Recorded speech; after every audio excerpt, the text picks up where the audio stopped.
Have you guys ever noticed that the new shows from 12 Forever and Infinity Train, two completely different shows from two completely different networks, actually have a lot of similarities? I guess. Yes. Well, that's what this video is. Yeah, first ever snack chats. Whoa. Ooh. Expect these kind of videos to come up a bit more often. We'll just be talking about random topics in a more condensed format outside of Let's Plays.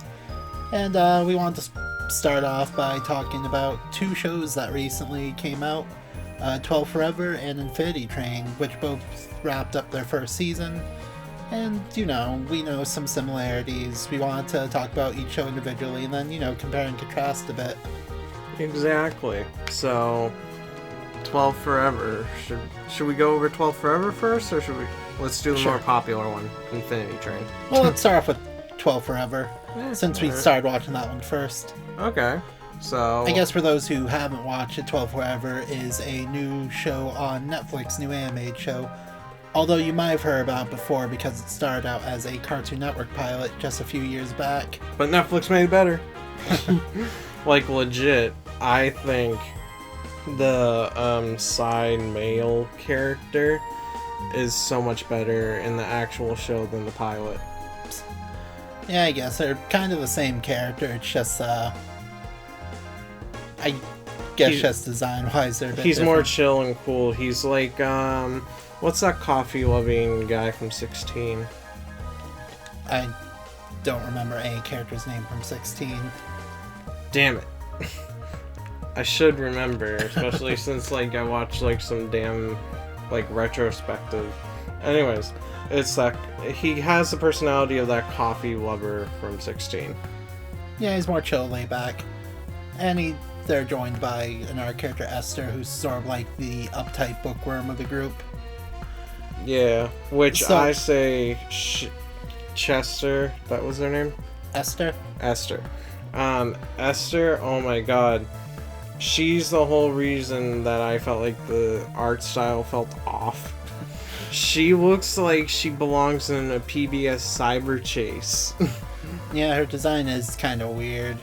I'm not really a big fan of, the designs for, the other two main characters, at least in, Endless, because they sort of just give them jumpsuits.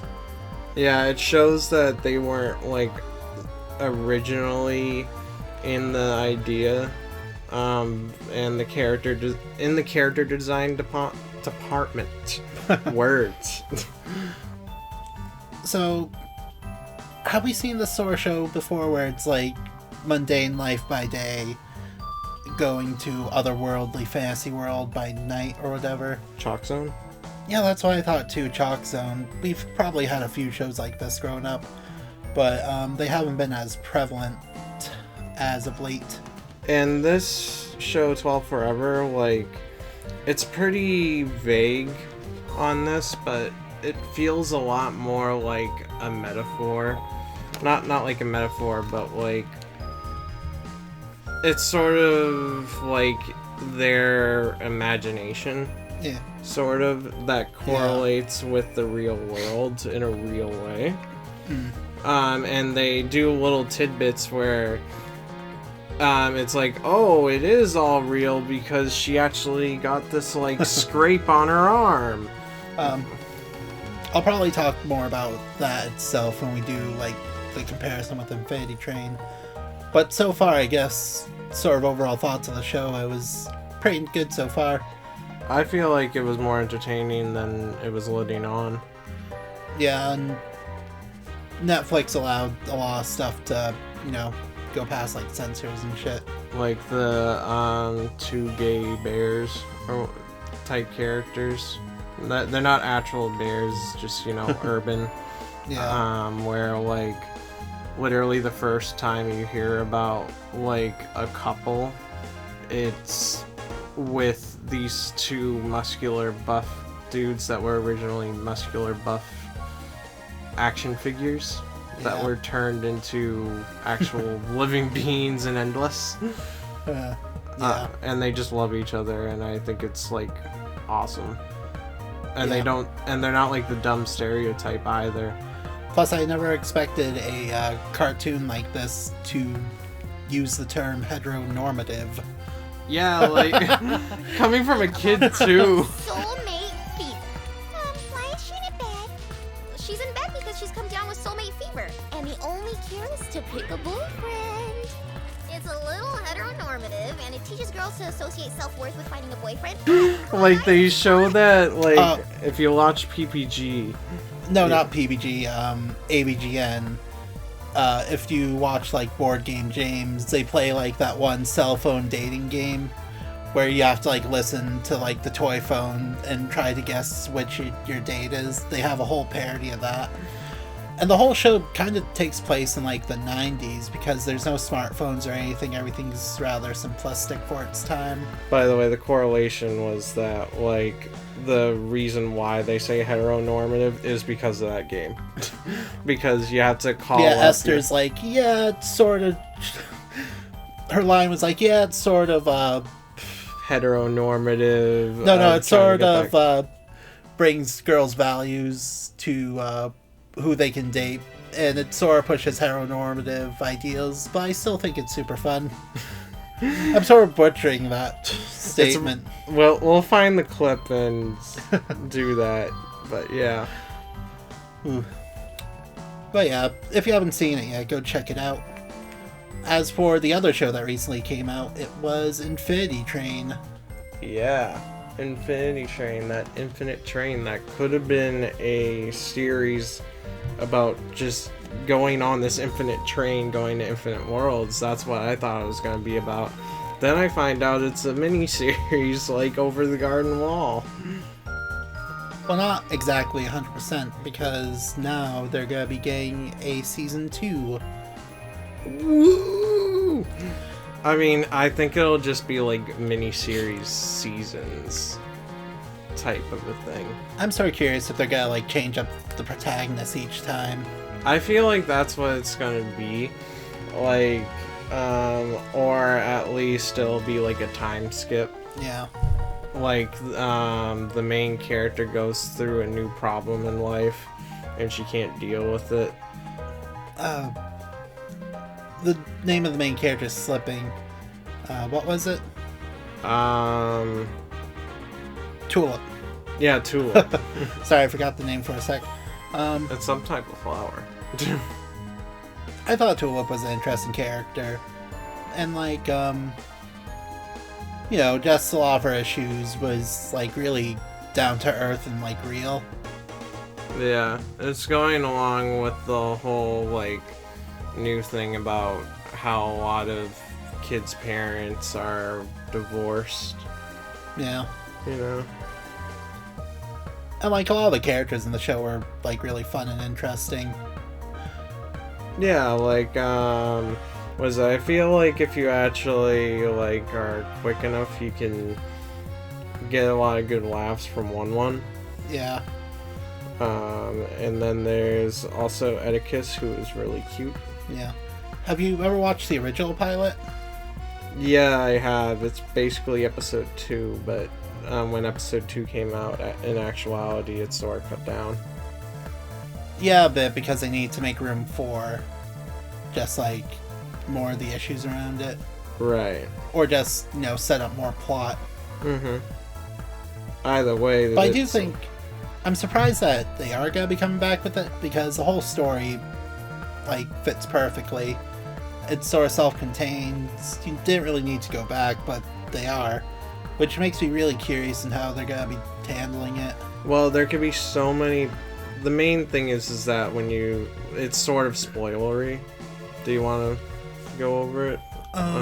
Like, do you want us to go over it in this, or do you want... How about we just leave it spoiler-free, just so... Okay, yeah, so no spoilers. Either way, they just deal with different They can just deal with different problems on the train. I mean, I guess... It just won't be really a mystery anymore. It would be more character-driven. Yeah. Unless they add a new mystery on the train itself. Yeah. So to get into a bit of the comparison, contrasting thing, I did think it was kind of interesting how, like, both these shows have sort of the idea that these characters are going to a vastly different and, like, surreal kind of world, but they use it in a way to help them deal with real-life issues. Yeah. Like, the Infinity Train Endless sort of reflects what's going on in their real lives, where they know or not. Yeah, it may not seem like it's connected, but it really is. And, you know, they use these fictional worlds to help cope with their own problems. In 12 Forever, Reggie uses the world to cope with the inevitability of change. Like, everything's changing around her. She's afraid friendships are gonna end. She's afraid of growing up herself. And in Infinity Train, Tulip has to cope with the changes that already happened that she doesn't want to, you know, accept. Like her parents getting divorced and, you know, just the sore struggles of, you know... That is sort of a spoil. Well... Yeah, it's... whatever. We know that her parents got divorced first episode. Oh, right. Okay, yeah, never mind. That's not much of a spoiler. But yeah, what I would like to mention that, like, the main antagonist is basically him, but female version, with a male voice. You're talking about the Butt Witch from 12 Forever? Yeah, Butt Witch. And it's just like, oh my god. She's made up, Butt Witch is made up of books about growing up from, like, a discount box. And it's all about puberty and shit. It's all about puberty and everything. It's just, oh my god. I liked it. I like the concept. I don't really like the design of Butt Witch. Like, I feel like they could have gone more with it, like, with the him route. But then again, I don't know. I know they do the whole, like, guy's voice thing. Delicious!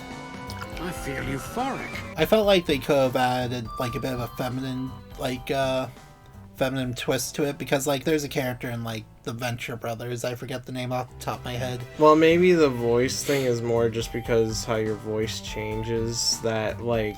Well, I know that... they always keep, Butt Witch's voice weird. Yeah. All I'm just saying is that you can have a male voice actor, but still have sort of a female spin to it. Yeah. Like, there's a character in Venture Brothers that has, like, a really muscular man voice, but the way that they articulate their words and stuff come off as, like, feminine. Right. But, like, that's a really minor thing. I do really enjoy the character, though. Exactly. But yeah, back to the comparisons. Both are about change. Yeah, just the inevitability of change and, like, the change that already happened that you have to, you know, still having to deal with the aftermath of. And it's not just Infinity Train and 12 Forever, it's also Rocko's Modern Life. There was 2 others as well about change that I remembered. I don't remember myself what you're referring to. I know Rocco, but the other 2 shows, I don't know. Oh, there was Wonder Park. That was a movie. No. That was about change. And then there was another one. You know what? As a fuck you to the audience, I'm gonna spoil Wonder Park. The mom didn't die, she was just sick. She came back at the end. Well, the thing is that it's a younger audience than Infinity Train and all that. You have to ease them into this hardship. Fucking even Bambi killed off the mom, and that's one of the most baby Disney movies. Yeah, but it's... Baby tier Disney movie. But that's, like, really old. It's really old. They didn't know. Fucking Elsa's parents died, and that was, like, the most recent Disney film. Yeah, but that was, like, off screen. And we don't even know if they're dead. They could be back. Like, look at the theories. Well, Frog and the Princess, one of the parents died. Off screen. It's a story element. Well, the mom, because... Well, it's implied that she died off screen, and it doesn't matter if you see the death in real time. It does. It does. It has It to doesn't. be. You have to have the actual emotional attachment to these characters I mean, for you it can- to really matter. I mean, you can see the characters, but you don't have to see them getting stabbed through the chest. I'll stab you right now. Maybe our viewers will see it. But yeah. Either way, it seems like there's like a whole, like, I'm sure there's a whole lot more media that I'm not mentioning that like go on and on about change. Well, I guess the biggest three for us that we recently watched was 12 Forever, Infinity Train, and the new Rocco special, which we might talk about next time. Mm-hmm. But yeah, just it's a new message that I don't know. I don't think kids will clearly look at it for the message, because like once I was done with Infinity Train, I didn't really know how to feel about it until like I intentionally wanted to know the story, and that was more just because I wanted to talk about it with other people. Well, I feel like some, like, 12 Forever and Infinity Train are for, like, the older, like, tween audiences, like, around that age, like, gap. I feel like Infinity Train's more like after 13. Yeah, something like that. And, you know, like, there's probably... Well, I've read, like, little comments about teens who, about people who were like that in their teens, like Reggie and 12 Forever, and they felt like, you know, it really spoke out to them, like, the story-wise. Right. But yeah. Well, I guess that's it for just thoughts for now. It was nice talking about these shows a bit, and, like, we might talk about Rocco next, and there's been our shows that are recently coming out. We might talk about Invaders Zim when that comes out, and even Meta Runner. We want to talk about that. Yeah, we should talk about Meta Runner soon. Because Meta Runner is really great. So, thank you everyone for listening to the Verse Snack Chats, and you all have a good night or morning. Bye! Bye.